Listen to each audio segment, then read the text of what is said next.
This is Brad from Yargmetal, and This is Nathan from Yargmetal. this is This is Doug Scarratt from Saxon. wonderful. Thank you for visiting with us, Doug. We appreciate you sharing some time with us. We're sitting here in the bowels of the Vivint Smart Home Arena. I believe I got that right. In Salt Lake City, Utah. Beautiful, kind of a little bit cool today in Utah. Welcome to Utah. You've been here before. Saw you guys warm up for Motorhead here. Yeah, that was a couple of years ago. Yeah, it was. It was the night that Lemmy, after the fourth song, couldn't go on. Keep going, yeah. Couldn't go on. So I don't know whether it was just, some people said altitude, or maybe he just was under the weather or whatever. We know he was dealing with stuff. So real quick, tell us how you got into Saxon. How did you come on their radar? How did this happen? Well, I lived in the same town as Nigel. Oh. We were friends before Saxon, and we played in a couple of local bands previous to Saxon. Nigel used to, obviously, when he was touring with Saxon, he couldn't play with a band in Brighton, my hometown in the UK. So we had several different drummers, but Nigel was one of the rotation of drummers that if he was free, he would do the gig. So before that, he used to come and watch a couple of different bands that I played in. And we first met in a bar, basically, because he came to watch the band and became friends. And then, this was quite a few years before Saxon. And then we ended up in a local band together. And obviously, the more we became friends, we discovered we had very similar tastes in music, and that we'd been to many of the same shows, although Nigel is 8 or 9 years older than me, but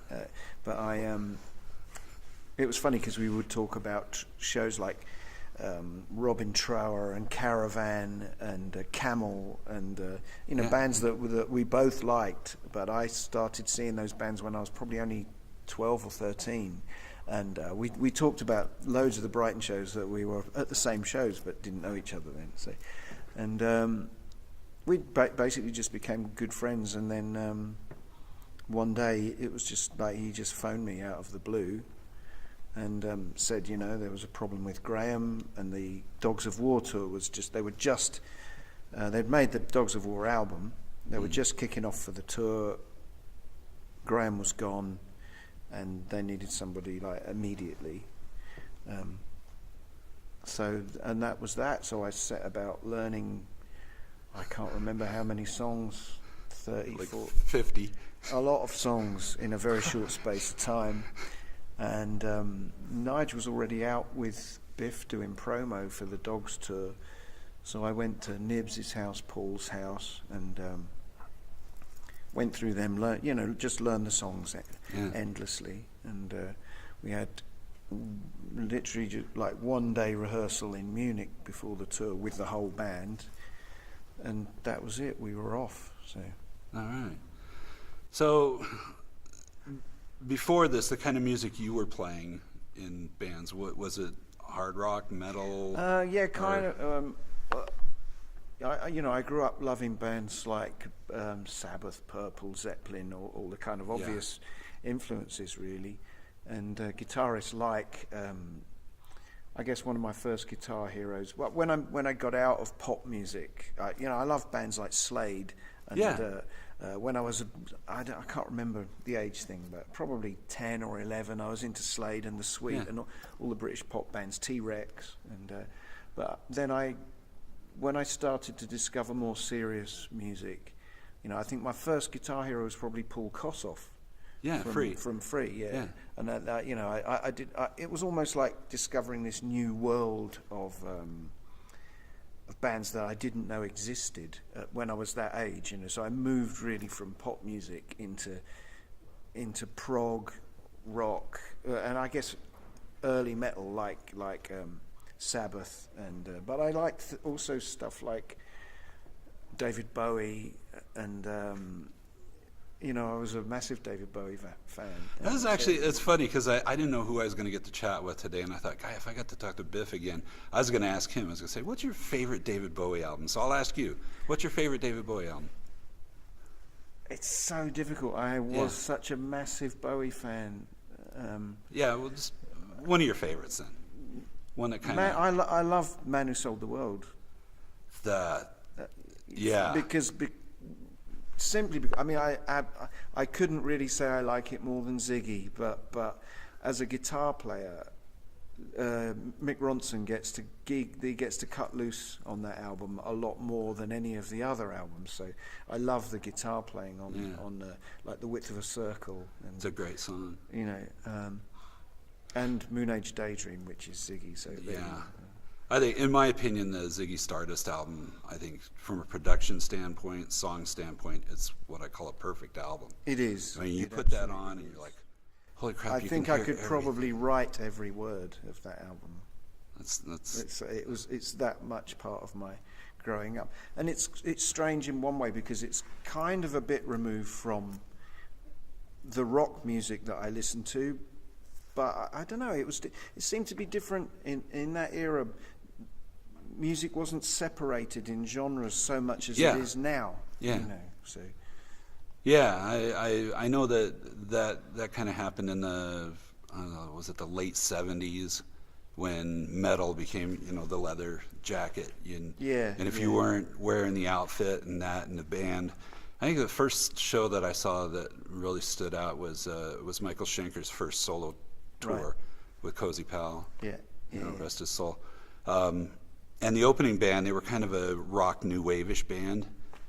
They got pummeled. People were throwing drinks at them. And it wasn't that they were bad. It's just they weren't. They weren't wearing the uniform. And it's like that's wrong. You know, that's just messed up. Yeah, it is. I think it is. Yeah, the first time I saw Judas Priest was on the Stay in Class tour, and there was a guy from the band Blondie, one of the guitar players, Gary Valentine, I think his name is, and he was warming up. That went over like not real great either. But people weren't throwing stuff, but they were saying things. Yeah, I've seen that a lot. So many bands were thrown on tour with other bands as opening bands and support bands. You did get a lot of that kind of very mixed genres of music. But that's now you guys mostly headline when you're playing, although over here you've had a few warm-up tours. But that's never really been a problem for Saxon. I mean, do you think, have you ever been at a show where you're like, holy crap, I hope we get out of here alive kind of a thing? Or people are just standing there? I think, no, I've never experienced that. The only experiences like that are if, like in some of the more Latin countries, if the PA blows up or we can't continue, or that something goes wrong with a show and the crowd starts to riot, we've had to like get out the back door quick.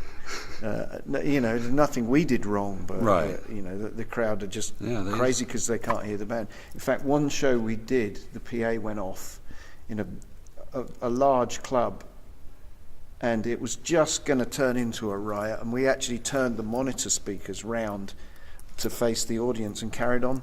Everyone just carried on having fun. It was all cool. So. Yeah, that's great. Okay, so you get the gig without really having an audition? I did. I had an audition, but it was kind of it wasn't like I was the only guy there. But you know, Biff hadn't met me before, so he came down to Sussex, where I live in the south of England, and I set up a studio basically with some friends that I knew had somewhere we could play, and Biff came down with Paul. Obviously Nigel was there as well. Nibs wasn't there, and we just played through the songs with the four of us, and spent the whole day playing through the songs. Right. At the end of the day, I got the gig. So. Went really well, obviously, and it's gone very well ever since. Yeah. You guys all seem to get on really well. Yeah, we've been I mean, this lineup pretty much, like, this is my it's over 23 years now. Yeah. So, the beginning of 95 I joined, so. Right. So you joined, did the tour. Yeah. So the first album you're on is the live album. Yeah, that's right. Right, The Eagle Has Landed 2. 2, yeah. So that show with Yngwie, Yeah. Were you that? Yes, That's you on that was That's that not tour. like Yeah, okay. that was. I joined the band January '95, and that tour, if I'm correct, was sort of November, December '95, where we recorded Eagle. Yeah. Eagle 3 or 2, is it? It's 2. 2. Yeah.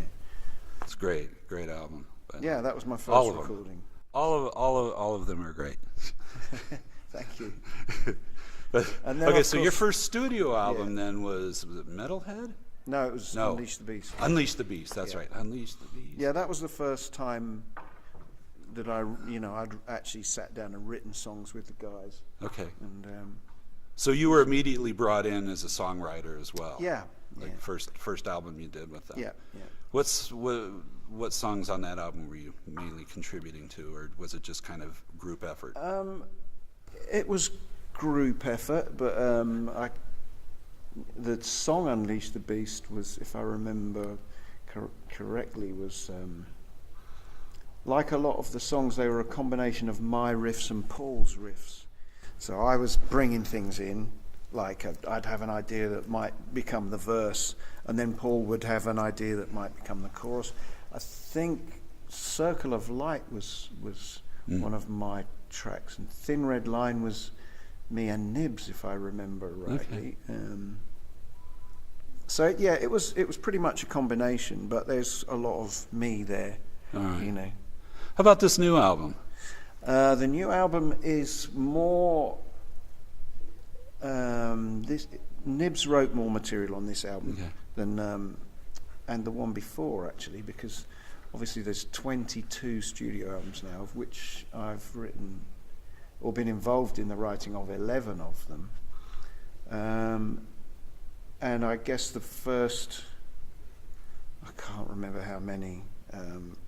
It's been all of us. We all bring guitar parts into the studio and we mix them together, or we use. Sometimes I'll write a whole track. Sometimes Paul will write a whole track. Sometimes it just falls out, kind of falls out, you know, and then you've got a song. Other times we labour over them for months and then keep changing parts.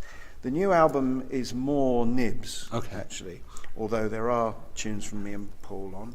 Probably nearly at least 4 tracks on there are ours. But Nibs writes a lot of material all the time. Wow. He just does it. He's just an endless.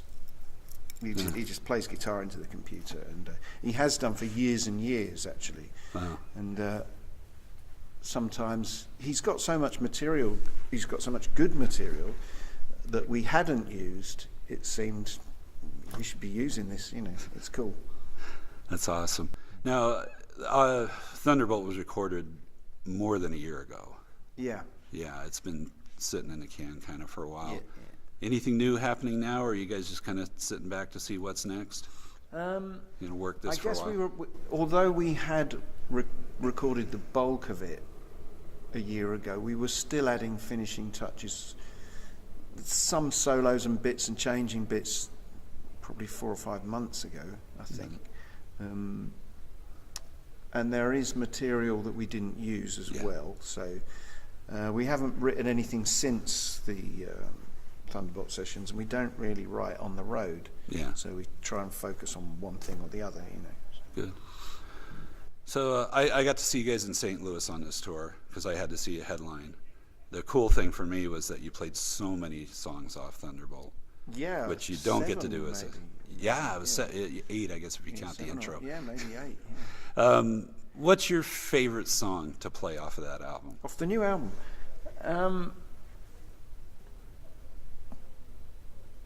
Nosferatu is fun to play. Is it? Okay. Yeah, it is. It's quite a theatrical song. It is. But Secret of Flight is great as well. There's a real energy in that, and it is fun. And now we're, 20 odd shows into the tour. Obviously, at the start of this tour, we hadn't played any of the songs live before, and now they're starting to really feel comfortable because whenever you tour a new album, it always takes a while for it all to gel great and to get a feel of what songs the crowd are really into.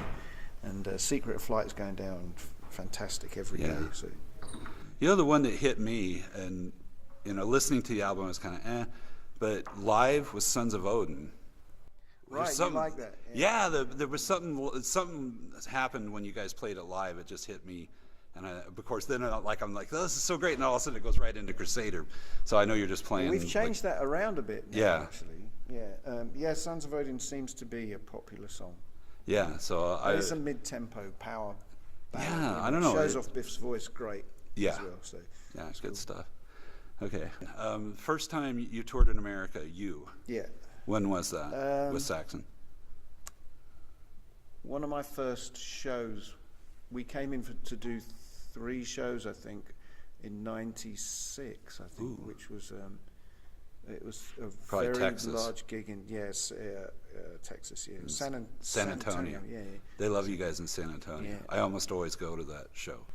The first tour was '98, I think, which was a full tour, All right. and Nigel had some problems. Yeah, Fritz didn't play that tour. Actually, for that tour, he had to leave just before the tour, so we had a replacement drummer, who was a friend of mine who lived in LA. So he played with us for a year at that point. So yeah, that was my first full coast to coast. First time I saw you with the band was in San Antonio. It was on the Udo, where you guys were touring with Udo.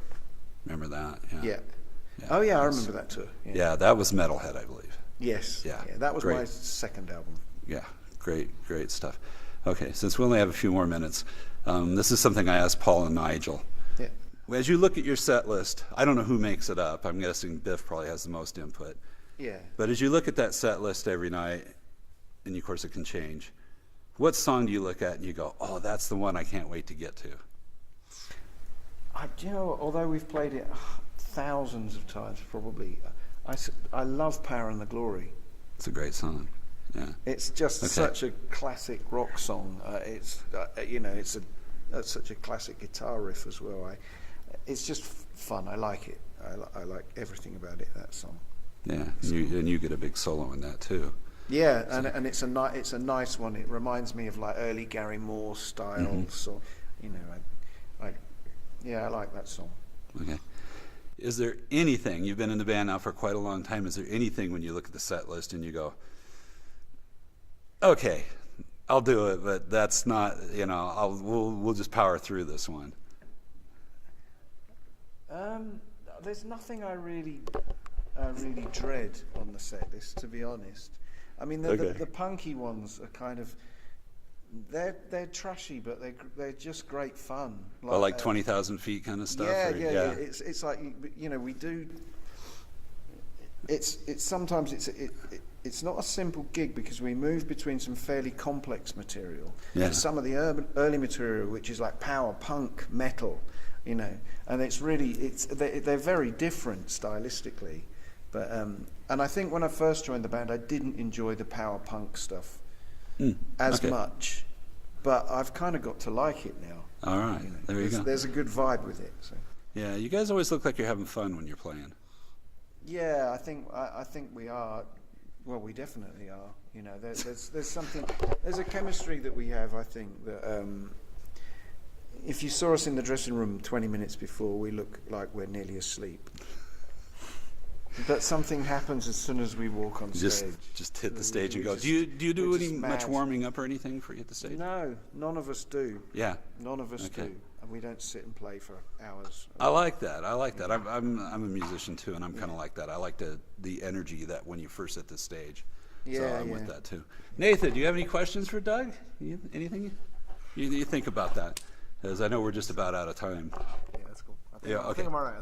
All right. Nathan's all right. Hopefully I've answered everything. You know what? I could talk to you probably for hours or days, but I appreciate your time. Again, this is Brad from Yargmetal. And Nathan from Yargmetal. And? Doug Scarratt from Saxon. All right, and keep listening to Saxon. Of course, if you're listening to Yargmetal, you're not going to have to listen very long before you hear a Saxon song. And we are playing a lot of songs off of Thunderbolt right now, so keep listening to Yargmetal. Thanks.